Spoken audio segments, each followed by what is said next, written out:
You know what they say about the people closest to you being capable of the deepest betrayals? Well, they're absolutely right. Don't forget to subscribe to the channel and comment where you're watching from. Trust me, you're going to want to see how this ends. My name is Linda Feinstein, and I'm 67 years old. For the past 43 years, I've lived in the same apartment on Manhattan's Upper East Side, a beautiful pre-war building with crown molding, hardwood floors, and windows that overlook Central Park. My late husband, Robert, and I bought it in 1982 for $180,000. Today, it's worth just over $1 million. It's been my sanctuary, my fortress, the place where I raised my son Scott and created a lifetime of memories. Scott is 42 now, married to a woman named Lucille Slaughter. And yes, that's really her last name, which should have been my first warning sign. They live in New Jersey with their twin 15-year-old daughters, Alice and Carol. Scott works in finance, makes decent money, but not enough to satisfy Lucille's expensive tastes. She's always been the type who measures love by the size of diamond earrings and the thread count of Italian sheets. For years, I've watched their marriage with growing concern. Not because I didn't like Lucille. Well, I didn't. But that's beside the point. But because I could see the financial pressure mounting. Scott started asking for loans about 5 years ago. Small amounts at first. 1,000 here, 3,000 there. Always with elaborate explanations about temporary cash flow problems or unexpected expenses. I gave him the money because that's what mothers do. We enable our children's poor decisions until it becomes a habit neither of us can break. The requests grew larger and more frequent. Last year alone, I gave them $28,000. Scott always promised to pay me back, always had some story about a bonus coming or a deal closing. But the money never materialized, and the requests kept coming. Each time, Lucille would send me those syrupy sweet text messages afterward. Linda, you're such a blessing to our family. We're so grateful. Love you. I started to feel like an ATM with a heartbeat. The apartment became a source of tension between us. Scott would make little comments during family dinners. Mom, this place is so big for just one person. Or, have you thought about downsizing? The maintenance fees alone could pay for a nice condo in Florida. Lucille would nod along, adding helpful suggestions about retirement communities and assisted living facilities, always with that practiced smile that never reached her eyes. I'm not stupid. I knew what they were thinking. I'm 67, widowed, and sitting on $1 million asset. In their minds, I was already 1 foot in the grave, and they were just helping me plan my estate. The problem was, I had no intention of going anywhere. My mind is sharp, my body is healthy, and I planned to live in that apartment until they carried me out in a wooden box. But last winter, something shifted. The financial pressure on Scott and Lucille must have reached a breaking point because their approach became more aggressive, more calculated. Lucille started visiting more often, always with some excuse. She was in the neighborhood, she'd brought me soup, she wanted to check on me. During these visits, she'd walk around the apartment like she was taking inventory, commenting on my furniture, asking about my financial arrangements, subtly probing about my will and my plans for the future. Linda, she'd say, examining my grandmother's china cabinet, have you thought about what you want to happen to all these beautiful things? It would be such a shame if they ended up in storage somewhere. Scott became more insistent about my safety. He worried about me living alone, worried about me climbing stairs, worried about me managing my finances. He suggested I give him power of attorney, just in case something happens. He brought up stories he'd heard about elderly people being taken advantage of by unscrupulous contractors or falling victim to scams. The irony wasn't lost on me. 3 months ago, Lucille started bringing real estate magazines during her visits. She'd leave them on my coffee table, bookmarked to articles about downsizing and the benefits of senior living. She'd casually mention properties she'd seen online, charming little places in Queens or the Bronx, much more manageable for someone my age, always careful to frame it as concern for my well-being, never admitting what it really was: greed. The breaking point came in February. Scott called me on a Tuesday evening, His voice strained with what I later realized was poorly acted desperation. He told me they were in serious financial trouble. Lucille's mother needed expensive medical treatment. His company was restructuring. The twins needed money for college prep courses. He needed $50,000, and he needed it immediately. When I hesitated, not because I wouldn't help, but because I wanted to understand the situation better, he lost his temper in a way I'd never seen before. He accused me of being selfish, of hoarding money while my own family suffered. He said I was living in the past, clinging to an apartment I didn't need while they struggled to make ends meet. The venom in his voice, the entitlement, the complete disregard for everything I'd already given them. It was like talking to a stranger wearing my son's face. That conversation changed everything between us. Not because I refused to help, I ended up giving him the money anyway, but because it revealed something ugly at the core of our relationship. I wasn't his mother anymore. I was a resource to be managed and eventually depleted. After that phone call, I started paying attention to things I'd previously ignored. The way Lucille would photograph certain rooms in my apartment when she thought I wasn't looking. The way Scott would ask detailed questions about my building's board requirements and transfer policies. The way they'd exchange meaningful glances when I mentioned my plans for the future. I hired a private investigator. I know that sounds dramatic, but at 67, you develop a finely tuned instinct for when people are lying to you. Detective Janet Waters was recommended by my lawyer, a no-nonsense woman in her 50s who specialized in domestic investigations. I told her I suspected my son and daughter-in-law were planning something involving my apartment, and I wanted to know what. What she found was worse than I'd imagined. Scott and Lucille had been meeting with real estate agents for months, getting appraisals, researching the market value of apartments in my building. They'd consulted with lawyers about guardianship proceedings and mental competency evaluations. They'd even visited several assisted living facilities, not for research, but to get pricing information and waiting list requirements. Most damning of all, Detective Waters discovered that Lucille had been in contact with my building's management company, asking hypothetical questions about estate sales and family transfers. She'd presented herself as my concerned daughter-in-law, explaining that she was helping me plan for the future and wanted to understand the process in advance. They were planning to steal my life from me, and they'd been stupid enough to leave a paper trail. But the real revelation came when Detective Waters played me a recording she'd made during one of their meetings with a real estate agent. The agent asked them directly, "And Mrs. Feinstein is on board with this plan to sell?" Scott's response chilled me to the bone. "My mother is getting older. She's becoming confused about financial matters. We're just trying to protect her assets and make sure she's taken care of. She'll understand eventually."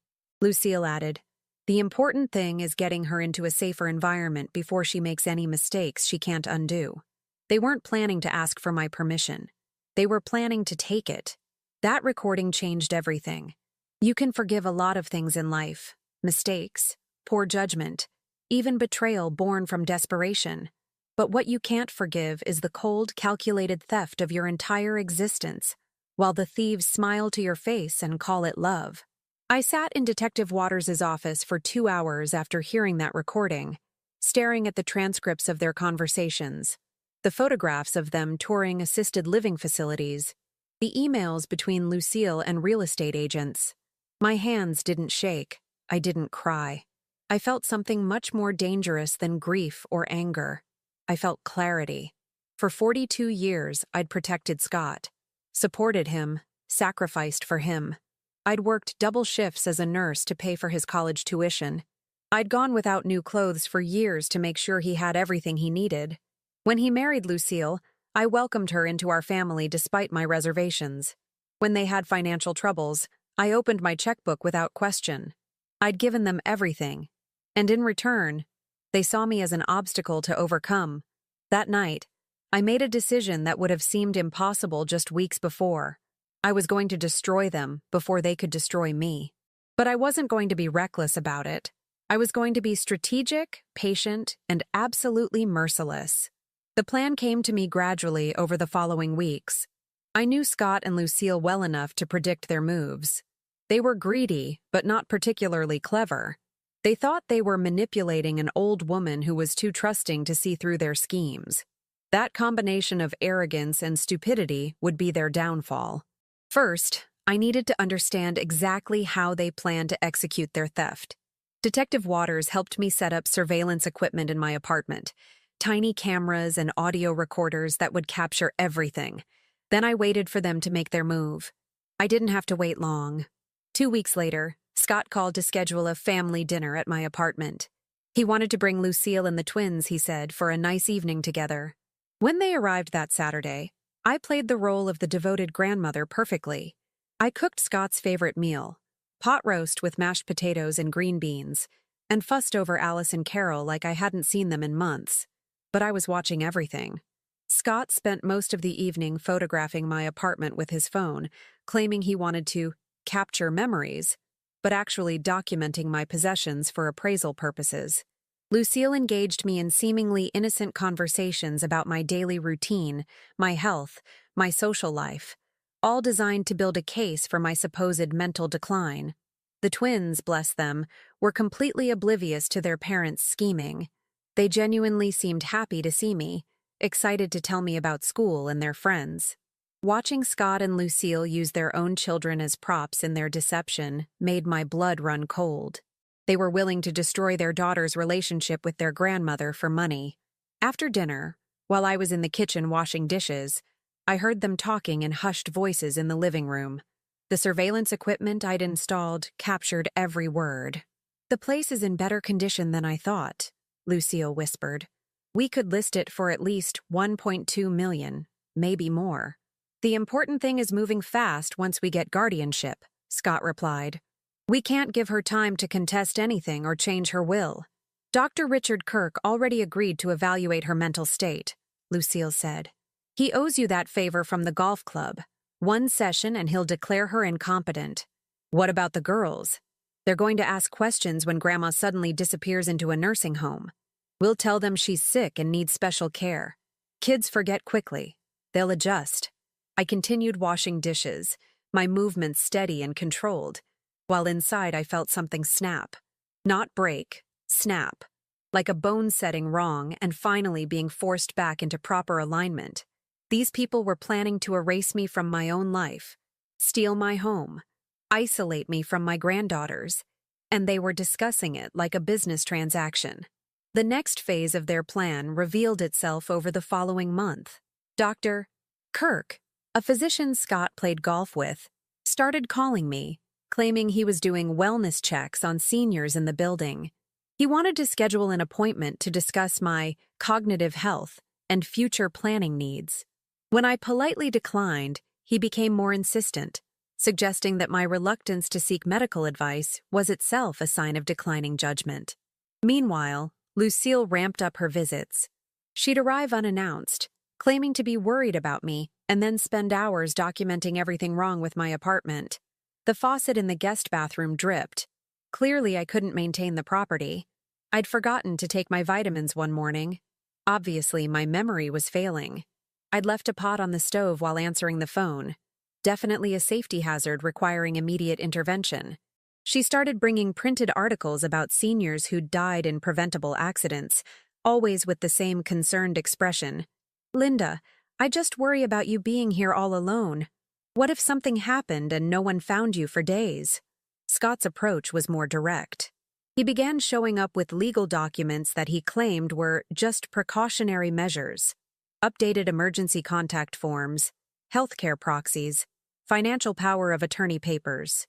He'd spread them across my dining room table like he was doing me a favor, explaining how these documents would protect my interests and ensure my wishes were respected.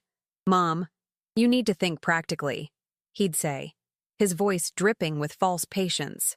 "What happens if you have a stroke or a fall? How will anyone be able to help you if your affairs aren't in order?" I played along, asking questions, expressing concerns, acting like the confused old woman they expected me to be. But I never signed anything. I always found excuses. My reading glasses were dirty. I wanted my lawyer to review everything first. I needed time to think about it. Scott's frustration grew more obvious with each visit. The surveillance equipment captured dozens of conversations between Scott and Lucille, planning their next moves, discussing their timeline, calculating their profits. They talked about me like I was already dead. Lucille had even started shopping for furniture online, preparing to redecorate their new apartment. But the conversation that sealed their fate happened on a Thursday evening in early May. I was supposedly napping in my bedroom when they let themselves into my apartment, using the key I'd given Scott for emergencies. They thought I was asleep, or maybe they just didn't care anymore if I overheard them. "We can't wait much longer," Lucille said, her voice sharp with impatience. "The real estate market is hot right now, but it won't stay that way forever. Dr. Kirk says he's ready to file the competency evaluation whenever we give him the word," Scott replied. "But we need to be careful about the timing. If we move too fast, she might get suspicious and fight us." "She's already suspicious. Did you see how she looked at those power of attorney papers? She knows something. It doesn't matter what she knows. Once Kirk declares her incompetent, she won't have any legal standing to contest anything. We'll be her guardians, and we can do whatever we think is in her best interest." Lucille laughed, actually laughed. "I can't wait to see her face when she realizes what's happening. All these years of her acting like she's so much better than us, looking down on our choices, judging everything we do. Finally, she'll understand who's really in control." "The nursing home in Queens has an opening next month," Scott said. "It's perfect, far enough away that she won't have any visitors, but close enough that we can check on her occasionally to maintain appearances." "What about her things? Some of this furniture is actually valuable." "We'll keep what we want and donate the rest. She won't need much where she's going." I lay in my bed, listening to them plan my imprisonment and theft, and I felt something I'd never experienced before. A perfect, crystalline hatred that was almost peaceful in its intensity. They weren't just stealing my money or my home. They were stealing my identity, my autonomy, my right to exist as a human being with choices and dignity. That night, after they left, I called Detective Waters and told her it was time to implement our counterplan. She'd been working on it for weeks, waiting for my signal. Everything was already in place. The fake buyers, the forged documents, the elaborate deception that would turn Scott and Lucille's greed against them. But first, I had one more performance to give. I needed them to believe they'd won, needed them to feel safe and confident enough to make their final move. So I scheduled a family dinner for the following Sunday, and I prepared to play the role of the defeated, confused old woman one last time. When they arrived that Sunday, I could see the predatory gleam in their eyes. They thought they had me cornered, thought I was finally ready to surrender. Scott brought more legal documents, and Lucille had even prepared a list of nice facilities where I could get the care I needed. I looked at them across my dining room table, the same table where I'd served them hundreds of meals, where we'd celebrated birthdays and holidays, where I'd helped Alice and Carol with their homework. And I smiled. "You know," I said, my voice perfectly steady, "I've been thinking about what you both said about downsizing and getting help. Maybe it's time." The relief on their faces was almost comical. They thought they'd broken me. "You want to know the difference between a good revenge and a perfect one? A good revenge gives you satisfaction. A perfect revenge gives you satisfaction, while your enemies destroy themselves." What Scott and Lucille didn't understand is that when you spend 43 years outsmarting insurance companies, hospital administrators, and bureaucratic systems as a nurse, you learn a few things about manipulating paperwork and creating convincing illusions. The plan Detective Waters and I had developed was elegant in its simplicity. We were going to let Scott and Lucille sell my apartment, or rather, let them think they were selling it. The buyer would be fake, the money would be fake, and by the time they realized what had happened, they'd be so deep in legal quicksand that drowning would be their only option. But first, I had to play my part perfectly. For the next 2 weeks, I became the compliant, defeated mother they expected. I signed preliminary papers for the wellness evaluation with Dr. Kirk. I allowed Lucille to take me on tours of assisted living facilities, nodding thoughtfully as she pointed out amenities like craft rooms and medication management services. I even let Scott schedule an appointment with a real estate agent to discuss my options. The performance was exhausting, but necessary. Every time Lucille patted my hand and told me how brave I was being, every time Scott assured me that this was for the best, I felt my resolve harden like steel. They had no idea they were digging their own graves with every patronizing word. The real estate agent Scott chose was a hungry young man named Federico Webb, who specialized in estate sales. He had that particular combination of ambition and moral flexibility that made him perfect for what Scott had in mind. During our first meeting, I could see him calculating his commission while Scott and Lucille explained my situation. "Mrs. Feinstein is ready to transition into assisted living," Scott told him, speaking about me like I wasn't sitting right there. "We need to move quickly because her condition is unpredictable." Federico nodded sympathetically. "I understand completely. We see this often with elderly clients. The important thing is handling the sale efficiently and getting the best possible price." I played my role to perfection, asking confused questions about the process, expressing worry about where all my things would go, and appearing to defer to Scott's judgment on every decision. Federico ate it up, clearly seeing me as a non-obstacle to a quick, profitable sale. What Federico didn't know was that Detective Waters had already done extensive research on his business practices. He'd been investigated twice for questionable dealings involving elderly clients, and he was currently struggling to make his mortgage payments on an overpriced condo in Brooklyn. In other words, he was exactly the type of agent who wouldn't ask too many questions about unusual circumstances or suspicious buyers. The fake buyer Detective Waters had arranged was a corporate entity called Hudson Valley Investment Holdings. On paper, it looked completely legitimate. Proper incorporation documents, business licenses, even a small office in Midtown Manhattan. The company was supposedly run by a man named Robert Rice, who claimed to be purchasing properties for conversion into luxury short-term rentals. In reality, Hudson Valley Investment Holdings was a shell company created by one of Detective Waters' contacts, a former FBI agent named Lloyd Hardy, who now worked in corporate security. The office was rented month to month, staffed by temporary employees who were told they were helping with a confidential investigation. Robert Rice was actually an actor named Mike McKee, who specialized in corporate impersonation for legal sting operations. The beauty of the plan was that Scott and Lucille's greed made them incredibly easy to manipulate. When Federico told them he had a cash buyer willing to pay $1, $2 million for the apartment, significantly above market value, they didn't question why someone would offer so much. They just saw dollar signs and started planning how to spend money they thought was already theirs. "The buyer wants to close quickly," Federico explained during a meeting at my apartment. "He's willing to pay premium because he needs the property for a specific project launch date, but he wants to move fast. 30 days from signed contract to closing." Scott's eyes lit up. "That's perfect. We can have Mom settled in her new place by then." Lucille was already making lists on her phone. Furniture to keep, items to sell, arrangements to make. She'd even started researching vacation destinations, planning a recovery trip to celebrate getting Linda the care she needs. But I had my own timeline to manage. The key to making this work was ensuring that Scott and Lucille committed themselves so completely to the fraud that they couldn't back out when things started to go wrong. I needed them to sign documents, make financial commitments, and take actions that would incriminate them beyond any possibility of claiming innocence.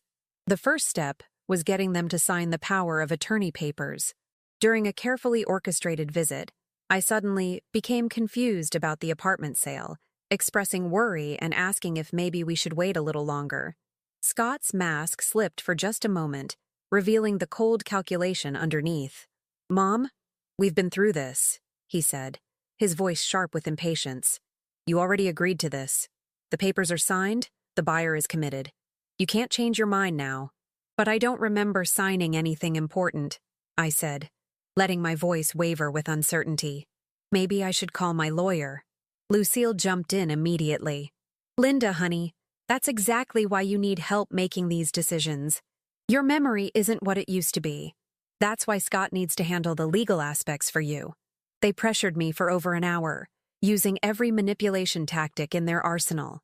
Guilt, fear, false urgency, emotional blackmail. Finally, I allowed them to convince me to sign the power of attorney documents, making Scott my legal representative for the apartment sale. What they didn't know was that I'd already transferred the apartment into an irrevocable trust the week before, with my lawyer as the trustee. The power of attorney papers Scott was so excited about were completely worthless.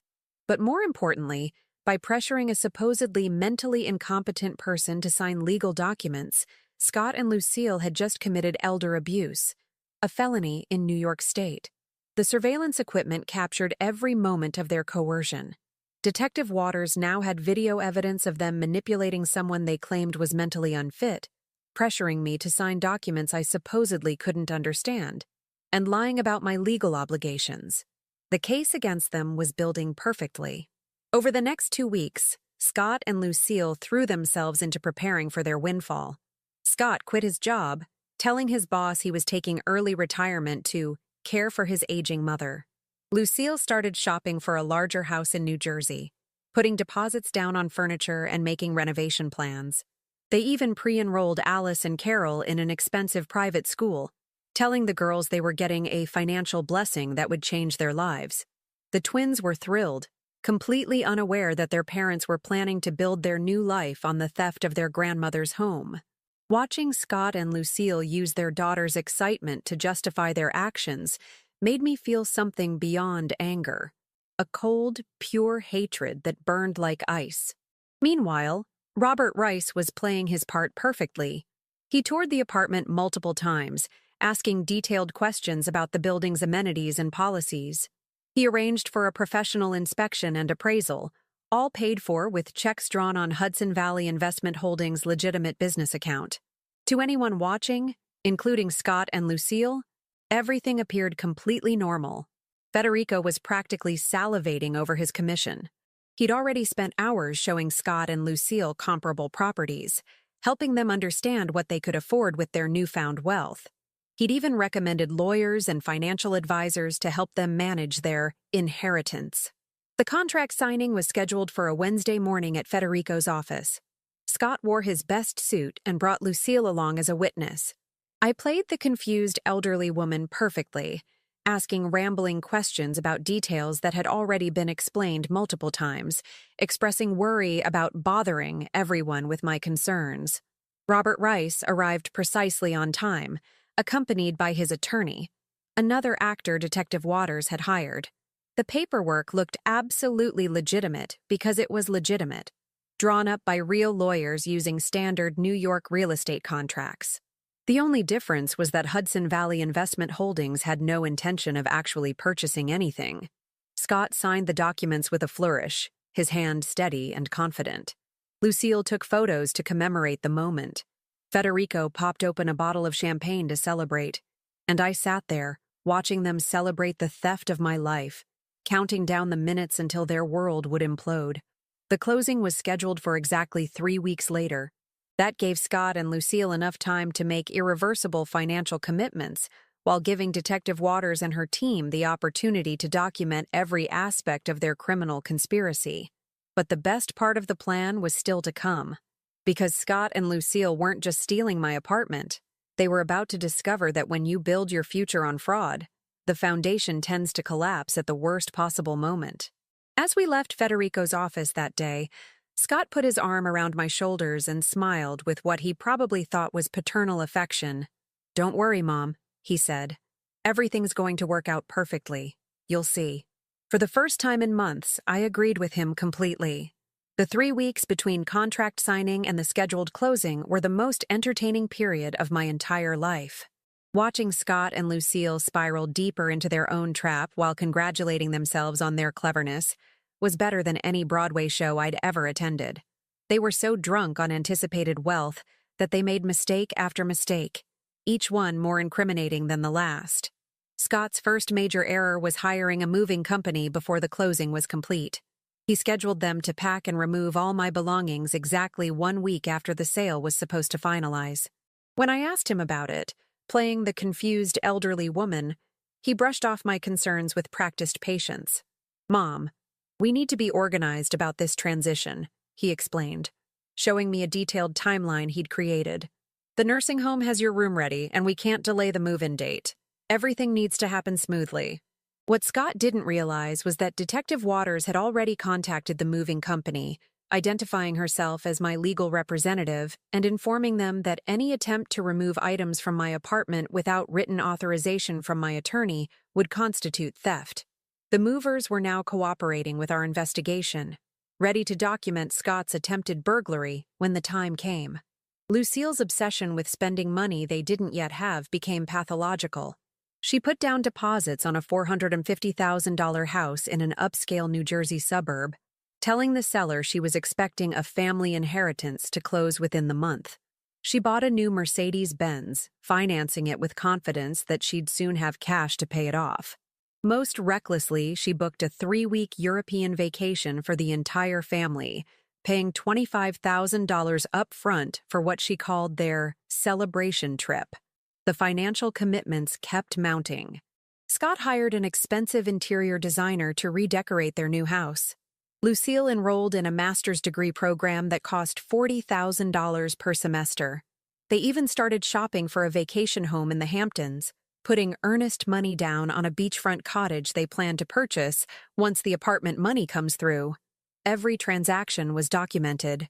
Detective Waters had arranged for financial monitoring through her contacts in law enforcement, tracking every check, credit application, and deposit.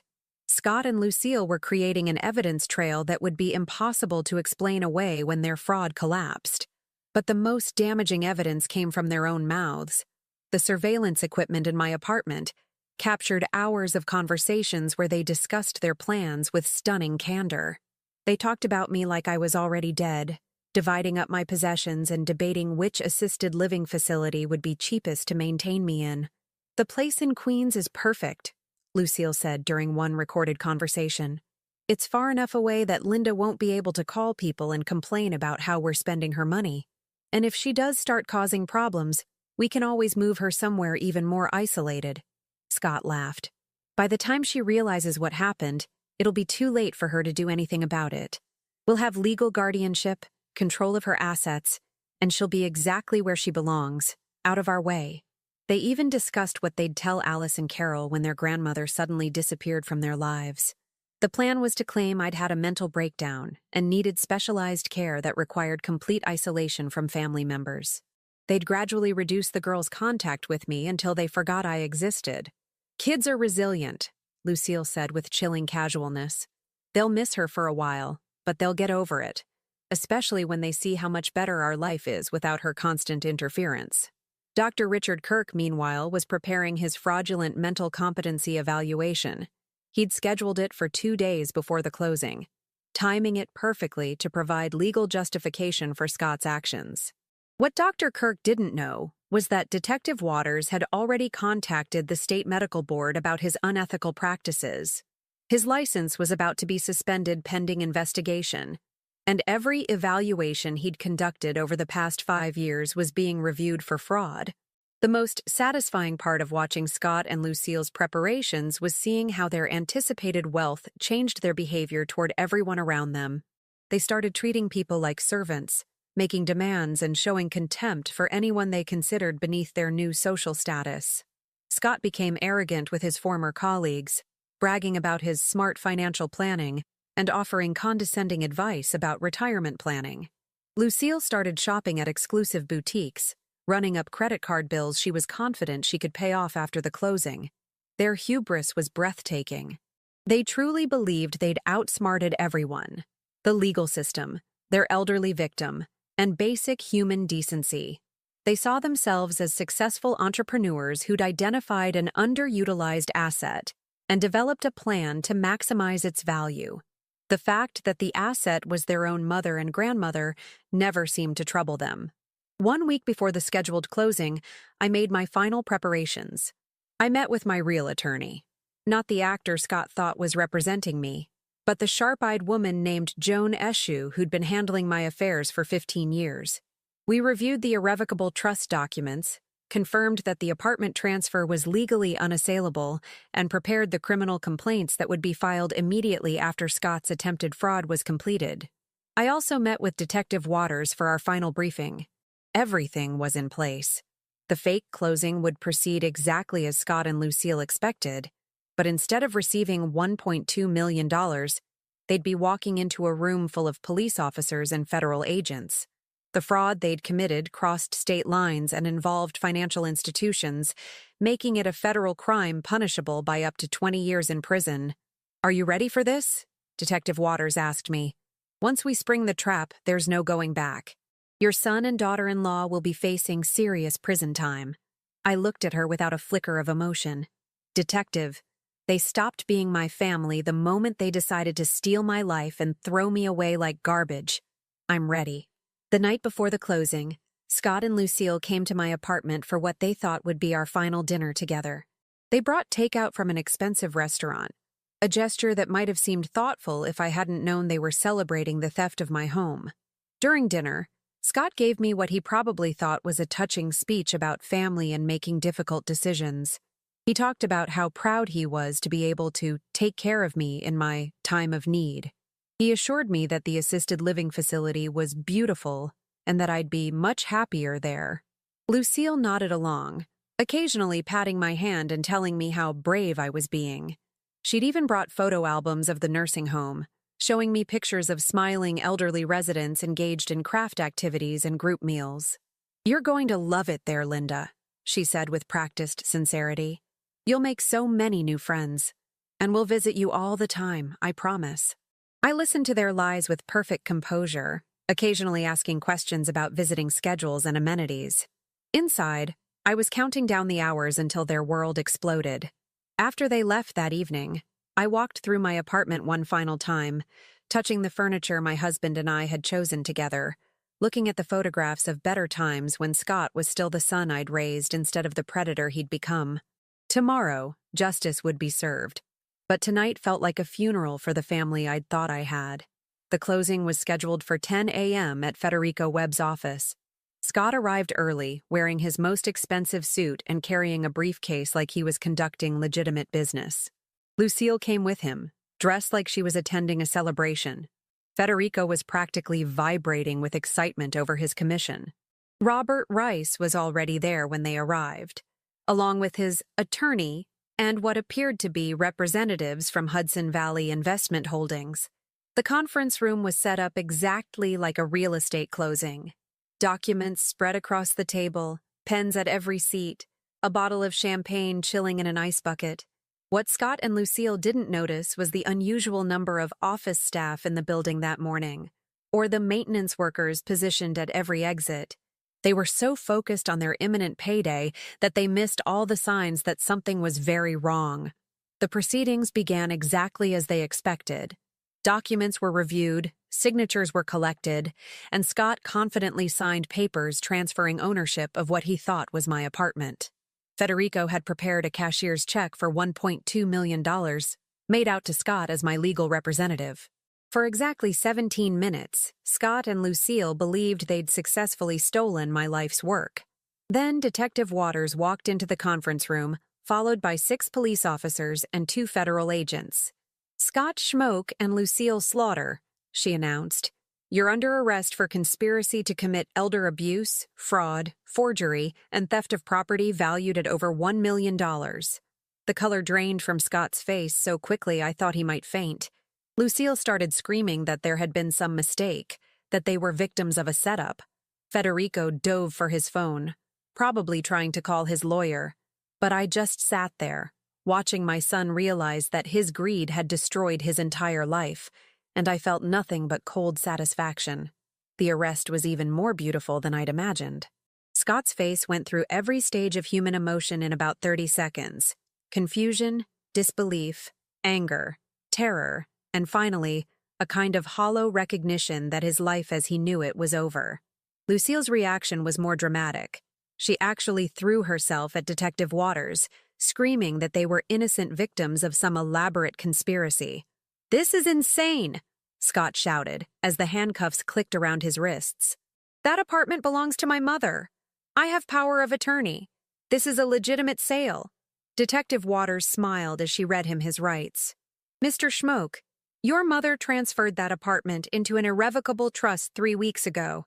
The power of attorney you pressured her to sign is worthless. More importantly, we have video evidence of you coercing someone you claim is mentally incompetent to sign legal documents. That's elder abuse, and it's a felony. The look on Scott's face when he realized I'd outmaneuvered him was worth every sleepless night I'd spent planning this moment.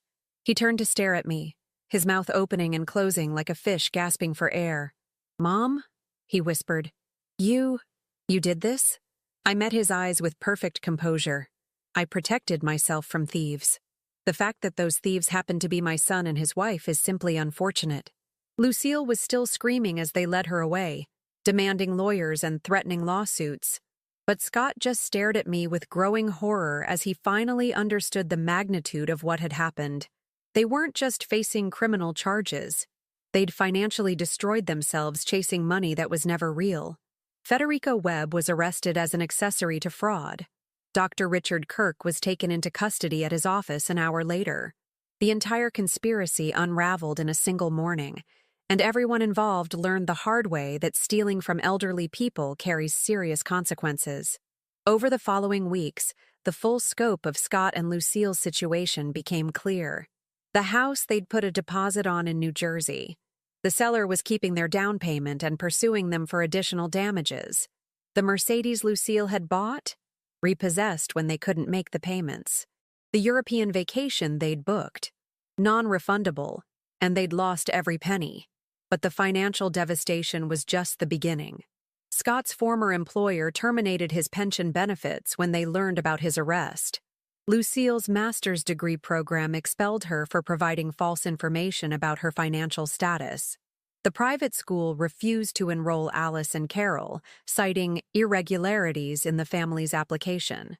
Within a month, Scott and Lucille had lost their house, their cars, their savings, and their reputations.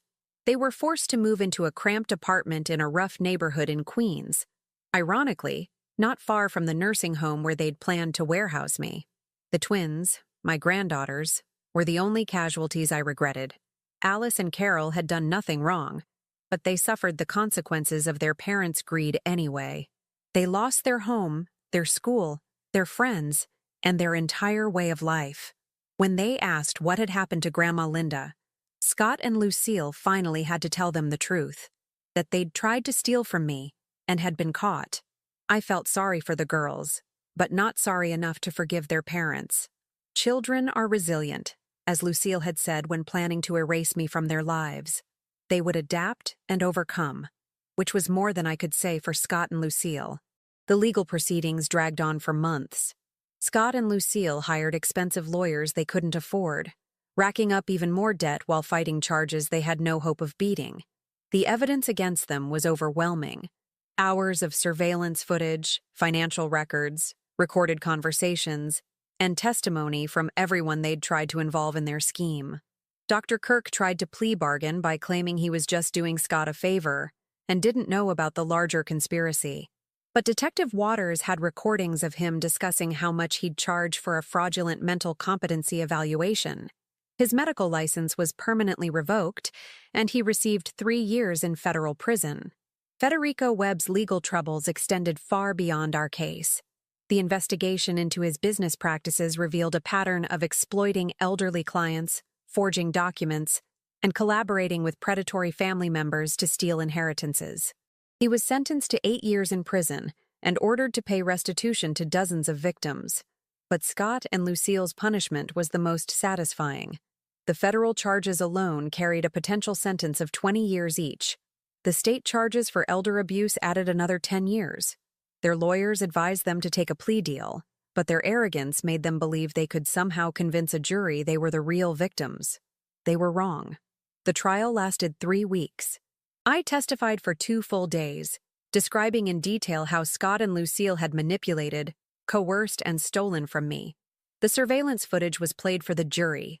Hours of recordings showing them plotting to steal my apartment, discussing how to isolate me from my granddaughters, and celebrating their anticipated windfall. The most damaging evidence was Scott's own voice on the recordings, laughing about how I'd be out of their way once they had me locked in a nursing home. The jury deliberated for less than 4 hours before returning guilty verdicts on all counts. Scott was sentenced to 15 years in federal prison. Lucille received 12 years. They would be eligible for parole in 8 and 6 years respectively, assuming they demonstrated good behavior and genuine remorse, neither of which seemed likely given their complete lack of accountability throughout the entire process.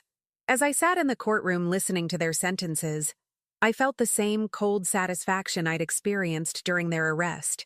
No anger, no sadness, no regret, just the quiet contentment that comes from seeing justice properly served. After the sentencing, Scott's lawyer approached me in the hallway. "Mrs. Feinstein," he said, "Scott asked me to tell you that he's sorry for what happened. He wants you to know that he still loves you and hopes that someday you can forgive him." I looked at this young man who probably meant well and shook my head. Tell Scott that love doesn't steal. Love doesn't lie. Love doesn't try to erase someone's existence for money. What Scott felt for me wasn't love, it was entitlement. And I don't forgive entitlement. The lawyer's face fell. "But he's your son." "No," I said firmly. "He was my son. Now he's just a criminal who happens to share my DNA. There's a difference." 6 months after Scott and Lucille were imprisoned, I received a letter from Alice, my older granddaughter. She was 17 now, living with Lucille's sister in Pennsylvania, working part-time while finishing high school. The letter was heartbreaking. A teenager trying to understand how her parents could have done something so cruel, asking if there was any way to rebuild our relationship. I wrote her back immediately. I explained that what her parents had done was their choice, not hers, and that I would always love her and Carol no matter what. I set up college funds for both girls, helped them with their expenses, and gradually rebuilt a relationship with them that their parents had tried to destroy. But I made it clear that any relationship between us could never include their parents. Scott and Lucille had made their choices, and those choices had consequences that would last for the rest of their lives. Today, 3 years later, I'm still living in my beautiful apartment overlooking Central Park. Alice is thriving in college, studying to become a teacher. Carol is a senior in high school, captain of her debate team, and planning to study law. They visit me regularly, and we've built something stronger than what we had before. A relationship based on honesty rather than obligation. Scott and Lucille are still in prison. They've sent me dozens of letters over the years. Apologies, explanations, pleas for forgiveness, threats of legal action, demands that I help them appeal their sentences. I've read exactly none of them. I have Detective Waters forward them to my lawyer, who files them away as evidence of their continued lack of remorse. People sometimes ask me if I feel guilty about destroying my son's life. The answer is simple. I didn't destroy Scott's life. Scott destroyed Scott's life. I simply refuse to let him destroy mine in the process. The truth is, some betrayals are unforgivable. Some actions have consequences that can't be undone. And sometimes the people who hurt you most are the ones who deserve your mercy least. Scott and Lucille thought they were stealing from a weak, confused old woman who wouldn't fight back. They learned too late that underestimating someone is the most expensive mistake you can make. Justice isn't always pretty, and it's not always kind. But it's always necessary. That's my story. That's my truth. And I sleep perfectly well at night knowing that the people who tried to steal my life are exactly where they belong. Don't forget to subscribe to the channel and comment where you're watching from. And remember, family isn't about blood. It's about respect, loyalty, and love. Everything else is just DNA.